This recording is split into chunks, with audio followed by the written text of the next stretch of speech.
नमस्ते सबैलाई। म चाहिँ आज तपाईहरुलाई हाम्रो एलपीएस इन्स्टिट्युटको बारेमा केही कुरा भन्नु गइरहेको छु।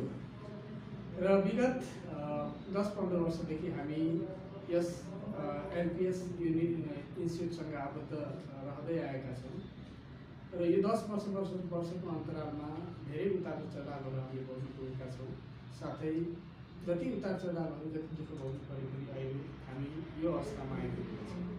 र मेरा सम्पूर्ण विद्यार्थी भाइबहिनीहरू, मेरा सहपाठीहरू र मेरा सम्पूर्ण सहपाठी शिक्षक वर्गहरूलाई पनि म धन्यवाद दिन चाहन्छु, जुन हाम्रो एलपीएस इन्स्टिट्युटलाई अगाडि बढाउनको लागि उहाँले दिनुभएको अमूल्य योगदानको कदर गर्दै उहाँहरूलाई हामी हृदयदेखि धन्यवाद दिन चाहन्छौँ।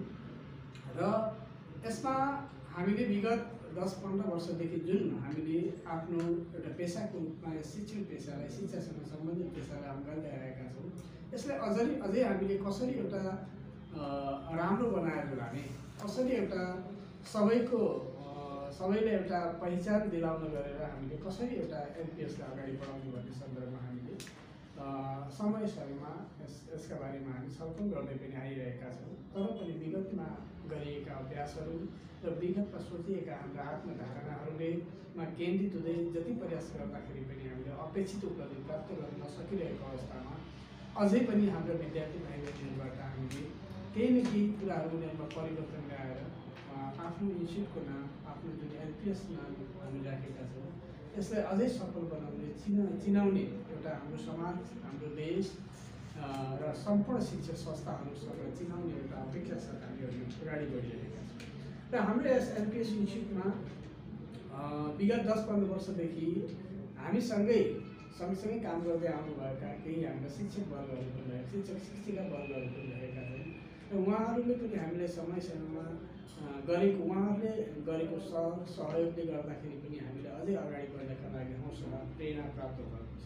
र तिनै हौसला प्रेरणा प्रदान गर्ने र हामीलाई हाम्रा अप्ठ्यारोहरूमा हातेमालो गर्दै अगाडि बढ्नको लागि प्रेरित गर्ने हाम्रा केही शिक्षक शिक्षिकाहरू रहेका छन्। तिनीमध्ये अस्मिता पौडेलजी पनि एकजना हुनुहुन्छ। र उहाँले गरेको योगदान हाम्रो इन्स्टिट्युटका लागि एकदमै अतुलनीय रहेको छ।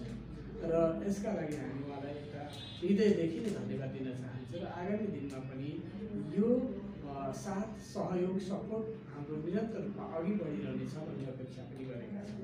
र हाम्रो इन्स्टिट्युटले विगतका दिनदेखि अहिलेसम्म थुप्रै यस्ता प्रतिभाशाली विद्यार्थीहरू उत्पादन गर्न सक्नु भएको छ।